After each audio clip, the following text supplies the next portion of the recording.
yes ekiti kiri mu kubuuza kandi kiri mu kugamba bingi ogu ndiye muswaga nakureetera egyobe nooturayo noyenda kumanya hariho ebintu ebi otwire noyenda kumanya konka tiwabimanya ahabw'okugira ngu eshonga y'ibura ry'amakuru kandi omu runyankore rwitu nakureetera eryafaayo kandi erizatwakorera kunu side z'okwo Mbarara okwe kandi ogu ndiye muswaga bo barekuza mu kutu gwitu gwa Nkore Media sharinga subscribinga tambuza video mubari munonga kagenda omu misho nakureetera ekyo twine nda kumanya guess what ogu ni Anne Kansiime kandi comedian munonga orikusingayo kuba w'amaani omu Uganda omu ninza kureetera biography, age, early life, education, relationship, career, awards nomination, controversy, philosophy na netuwase na n'obugiga bwe nabikureetera Nkore Media. So katugenda omu misho kandi kuhereza eryafaayo rya Anne Kansiime ninza kuhereza real and true kandi nokimanya nitwe tukusingayo kuhereza amakuru aho mu Nkore Media updates n'ebindi byona nk'ebi n'eryafaayo kandi history kandi oine ndiye muswaga historian chief kabaka ogu namanywa nka Anne Kansiime kandi Ugandan entertainer comedian kandi omuzaani wa firimu kandi abingi nibamweta nka African's Queen of Comedy kugira ngu niwe Queen wa comedy aho mu Africa. Fact byomwe na nataho peace na nawareba ogomwechongozi wa South Africa w'amaani nakujata togo mwana ni legend katugumize mbahereze eryafaayo. So amahanga mingi gona munonga South African outreach zona nizijanga ogwo ni kabaka kandi comedy industry akagiteeka ari by'amaani munonga na yes nyinga shaheri ya Africa kandi bamwikiririzamu ogu kandi akazagwa rukumogwenda kinanda mukaga nkaware okutwishyira ntubahe eryafaayo mushana na mukizaho kuba mushana no wa 82 Emile Chikazi no wa 82 Sister Charity no wa 80 so norango Sister Charity na mukizaho imyaka mike munonga waruretinga wano manya ko baragena na mukizaho imyaka mukaga kandi imyaka ni mito munonga wano barabaramaho niwe basa kujerebera koza kazagwa 2013 kwa 5 kumogwenda kinana na mukaga. So Anne Kansiime akazarwa Kabale kandi muri Rukiga mukatabona ko bakweta Mparo niyo yazarigwe Rukiga omuri Mparo niko katabonako kandi isheweye n'umukozi wa bank kandi akana akora banka akabiruga hejo then nyina n'umukazi w'omuka kandi yacha busasi nyina bamuzikire yesterday so gwita kiri mu magara genseje tugumiza munonga n'eryafaayo konka bazo subscribing gambira abanywani bawe nabo ba subscribing abo ko ebirunje nibwe ryakora ki ebirunje nibwe yatanduka kandi nibwe twakuretera ery'amaani so ni kusima bare kugena nanyumura omumisho kandi tukutambuza eryafaayo rya Anne Kansiime. For primary education ijakachomera Kabale Primary School kandi she fathered her education at Bweranyangi girls ija yaza Bweranyangi muri Bushenyi ndabingi batakushimsoba oji ba Bweranyangi mwine serebu wensi yone kandi washomira kandi ari kuzagwa Kabale so abashomesa in fact abashomesa bakubona bonesa abana mukatuntuza abana mukabinga abana n'ekintu kibimunonga kuba to kumanya umwana wabingana ndakubaki so umwana yakora akashango kake at least umwana murebe ko wamuhandoringa konka utamubingire utamumise gukora ki utamumise kushoma tugumiza mune ryafaayo ko yarugire Bweranyangi Bweranyangi akashomerayo akarugirayo kimwe yashoma ku senior 1 paka senior 4 kandi yagumizamo yashomerayo na A level yazana senior 6 ubwo ari bagambira ine degree kandi agino mu arts and social science kagicomera Makerere arts and social science so nora degree tari related nawe ni nkitwe nkanyo washomire economics and management but ati niyo nimbahereza nimbeshengereza ngo muwatching mu sharing so nyorebera kimwe ngo this world is totally different we all look for survival it's survival for the fittest ningumizamo ninkwereza ryafaayo kandi twaza page ndijo kuba ntisa kuhereza exam twenda kuhereza Ruyo turebera bamwe ba complaining usima ibiki freestyle konkereza twenda tubahe Ruyo information kandi kugira ngo base kumanya celeb wawe base kumukunda je uri kumanya ijya kukunda no kwa kutwaza kandi umukope hebirungi nebyo wagenda bimukopeho konkati kandi jango umukope hebirungi ariko kukwata life yawo misho ana kija bamugita na n'umusore w'abantu bita Gerard Ojok bakamugita n'umusore w'abantu bita Gerard Ojok kandi bakamugita 2013 kandi bamugita mu mukoro gwenyine konka ecenako obushwere bwabo 2017 bakajangwa icyo bushwere katukire kuri 2017 sindu bakirekura kubwa 2013 kuze 2017 akahwire nyakenga wano barabara munurango n'enyake n'umwana ariko ya bintu konka bakabajangwa katukire kure kandi Kansiime felt like she rushed into the whole thing and is why at the end the marriage didn't work. However, when the truth strikes again, no one can deny it. Kansiime found love, yet in the arms of a man called Skyranta.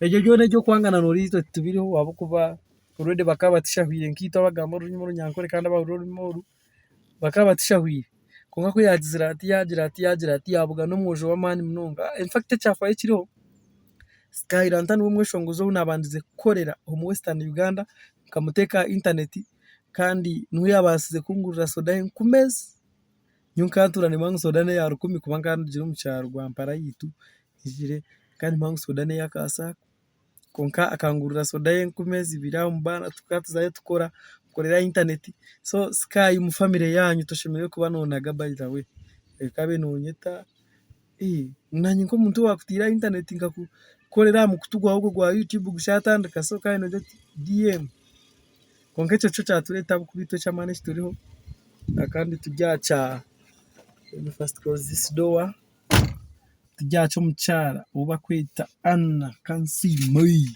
yijahisha ngo mungaro za Skyranta umwana w'umuhima kandi umwana legenda araha nawo mu Western umuntu atangwi kuba natera bandi ndazi no mu depends atera ikintu kazo mukahumuro kace tugaruke n'ibikwerongera cyo mwamusingire mwenda kumanya kandi ni cece Anne Kansiime kwijire kuzo mu comedy kandi akaba successful abo kubana urankita hatutankire Nkore media tiyo kitera kandi we have not yet succeeded but you never know ruhangano wari gukora man ga social media ngabasa kuna Nkore media ushange kujyo mu kutugwa mani munonga mu Africa kandi ushange cyakwata yo munonga kuba bakutureba ntimangu ni n'abanywani binabandi and you can share then we make it ukinedia muswaga tyorje no misho Anne Kansiime akatandika kuzana 2017 kandi nibwe kariya yerabaho cause akatandika kuzana umbuzano aho ari kuzanura theater factory Uganda National Theater no yatankire kitoneke so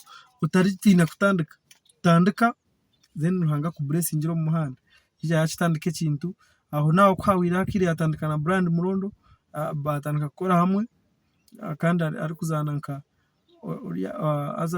brand murondo akari as a taxi interviewer conductor mu series ngashoboza nawe bita mini bus bija bazana aho bazana bakababona abantu ba taxi bababuza hebuzaho so mu series aho mini bus ejo kamuretera yamanyo munonga kandi aho no yatangiye kwata video bwebuke mu video bwebuke akabukwata buteka YouTube so tarachimanyire ngo cyane ejo neza kweze kore chamani ku social media ikija yamukunda kandi yamukunda munonga immediately ana yafuna following ya mani munonga kuyarugiraho TV Citizen TV ya Kenya umuntu yatangire kumukundira kandi kamukwate kajet ka producingire kandi ija yamuha show comedy show ya buri week once a week so murundi gumwe mu week akazaho akitera aho nho Kansiime yatangire kintu kandi akakunda kuzana life ye aho nho yatangire kintu akaperforming mu Kuala Lumpur Lagos Lilongwe London Lusaka and Harare bwajya TV emichaye yatandika kujikozi nka TV ne kureja tukonka diyemo kabira filme kitone reka tumurete tumutekeho atwasaganyize ki nacho nchiba uninga Beazini ninga Dr. Jastoroje so 2018 akija yazana film ninga akarebekaho mu film A Girl from Mparo icyo akagirebekaho kandi ejo yagizana tujyafayo giye nyine Rio takiri hebe cyo kugira ngo manya ngusimanya we are giving you real story so sharing stambro misho twaza Kansiime awards na nominations mpaka ziba mutiremu 2015 favorite celebrity at African Social Awards Malaysia Kansiime akazahangura 2013 best actress at Lagos International Festival yazahangura best comedian at the BAFTA Awards ezo yazahangura Airtel Woman of Substance Awards yazahangura YouTube Silver Play Button ejakajija buri favorite comedian at Nollywood African People's Choice Award ejo yagitwara favorite comedian at African Oscar Awards yagija 2015 yashatwara comedian of the year at the Rising Stars Awards funniest comedian at Buzz Tennis Awards outstanding female comedian at the Buzz Tennis Awards won comedy YouTube Sub-Saharan African Creator Award ejo niyo twena ejakajija Queen of Comedy Honorary Recognition by CKTV Rising Star Academies Awards won 2018 kandi 2022 yatwara YouTube Gold Play ejo no gitwara bashya subscribers 1 million so bashamwe mu subscribing nito tukitere kandi tongere kuretere jamani Anne Kansiime brand endorsement yanigashi nka company zakorireho ninga imirimo yakorire nka brands zindi kugira ngo nazo zibase kukura ntumurebera kimwe mu 2016 kaba brand ambassador wa DSTV agona man brand ambassador wa DSTV kandi yija yaba PR manager wa Multi Choice Uganda said the decision to set off a comedian to be the ambassador was the best move they had made. Saka wabira ambassador wa Multi Choice no Kansiime akaba brand ambassador wa DSTV 2016 kandi manager nagira ngo wa Multi Choice nagira mwene icyo kintu kikatukorera munonga cyatukorera lot of money kandi kikatukorera munonga. Kansiime is our agent of change. He's Pan-Africa and resonates well with our audience, not just Uganda, but Africa as a whole. We are excited to have her as our ambassador. So nuraba kana jangu aba DSTV bakasima munonga kandi basime mirimo ye ka ambassador wayo not only Uganda but Africa as a whole. Kandi Jiro's ambassador for Old Macho in Kenya. Sabanya Kenya nibakunda munonga ana so mtija kuturiro mwana murekere sky. Yeah, we are still moving on and you are having them swagger live, giving you history, giving you live updates, giving you whatever you wanna know. So we are still making it for you. And be on. Let's move on. Anne Kansiime through her charity organization, the Kansiime Foundation, supports need day by student keeping in school. Show now supports over 35 children both in primary. So Anne Kansiime in organization ye ya charity ya kweta the Kansiime Foundation kandi yamba abana akwa sofa nehira abana binje munonga abana 3 na 5 mu primary na secondary bari no bashoma twazabugiga bwa Anne Kansiime ningashe bakweta net wasei abantu nabo bajya konka shidiyemu nakora Nkore media kandi mu kutugwa mani ayine zingahe bomba je nyine zingahe shana mwanyu zingabira ningache mukan contribute ngira but amwase over 1M over 10 but God is good and God will do great things for us all even you kundeba niwe noza kuchitera wachenga Anne Kansiime is one of the most sought after MC is in you. So over MC na buteraje munonga. Estimated charges for MCing in the gig above Nkore eternal.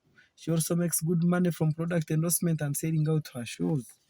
Nakora munongo mu kubuza bintu nazikora munonga na nobwa MC nakora munonga.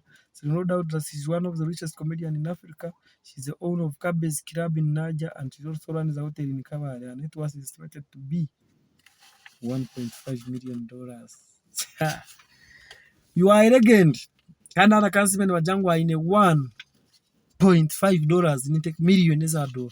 So tumanyisa ngo ezo kukuteza misha tubitano aho ofuna umubare konka ni sente nyingi munonga kozi nazirinka billions inga billion ya konka nora aine hoteli muri Kabale kandi aine club muri Najja mu kibuga Kampala. So Kabale in fact aine backpackers ejo tuja kuba twaze twakutwara ha mizao aho muri Kabale amwanyaguyeyo gugwa backpackers ahari kibunyonyi kandi n'umwanya gw'amani munonga kuba abantu barariraho sente nyingi mwana uri investor kunda munongo uri investor abo bare kandi tunanka munonga sente nyingi nazugura mu bwa MC kastabakira nakore 15 wowe tini 15 to kumutware za dola kandi norebera kimwe ngo atiri 10 gwa dola gwa miliyoni 3 netweka so nchimanyisa ngo 3 netweka noteza 5 so no mutwaro miliyoni 20 kujanga Anne Kansiime kubere MC amukoro gwawe iwana umwenda none uheze sete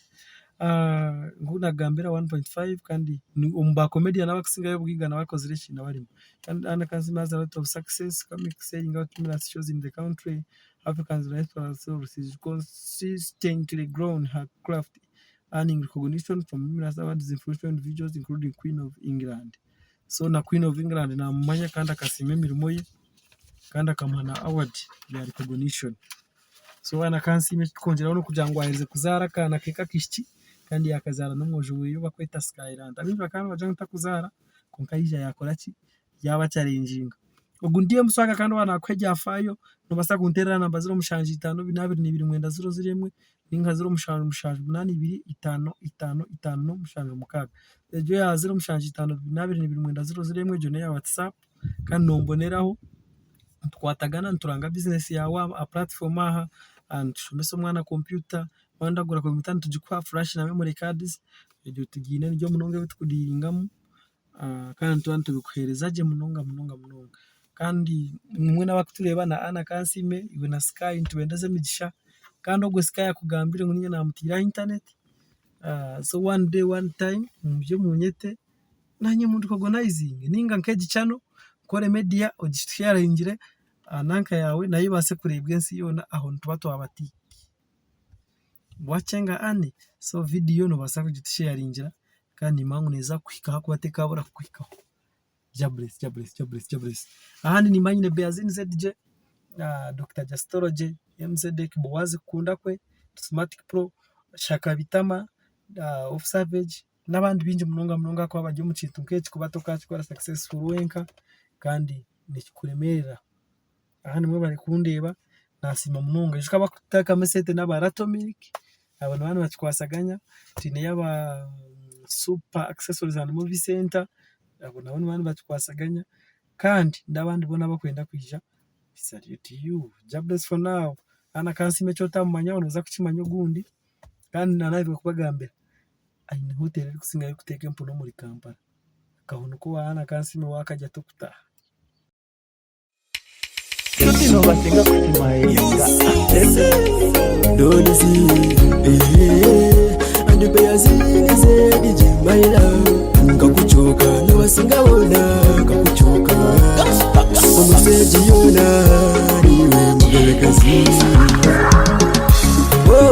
my love is true I love you so my love is true it's true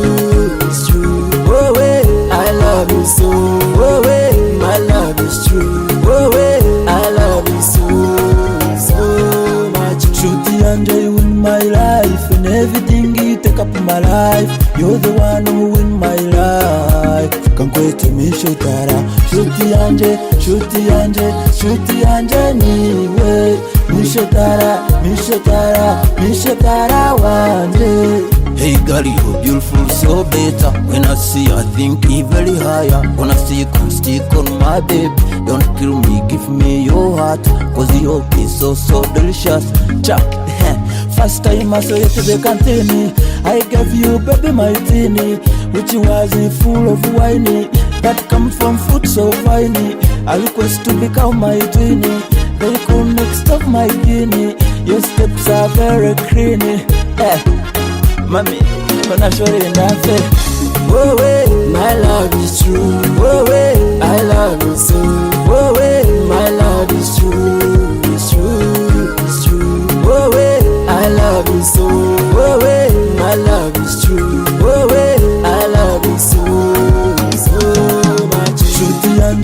my life, and everything you take up my life. You're the one who win my life. Kankwete mishotara, shuti yanje, shuti yanje, shuti yanje niwe. Mishotara, mishotara, mishotara wanje. Nomulingana mishanga nyenyezi, wanje butosha ni wobo muwezi. Ebiti bitakabanke becha nyanja na mizi, nikareta uruzizi. Nengenda turebe chango kwezi nenganzi, jejeje. Rukunde ntiro muntu kuruga nshozi, rugayente guri wo muwezi. Ndambiziri una matego muchanzi. Mami, mami, ninkukunda munonga. Mami, utarinde kabambi. Mami, ninkukunda munonga. Mami, utarinde kabambi. Oh wait, my love is true. Oh wait, I love you so. Oh wait, my love is true. It's true, it's true. Oh wait, I love you so. Oh wait, my love is true. Oh wait, I love you so, so much. Shuti yanje, you in my life, and everything you take up my life. You're the one who win my life. Kankwete mishotara, shuti yanje, shuti yanje, shuti yanje niwe. Mishotara, mishotara, mishotara wanje. Shuti no basenga kusimairinga, ero nchikureba no steppinga. Umutima kwanje nigupampinga, urira nainda kukisinga. Nyowe singitekateka byo kuchitinga.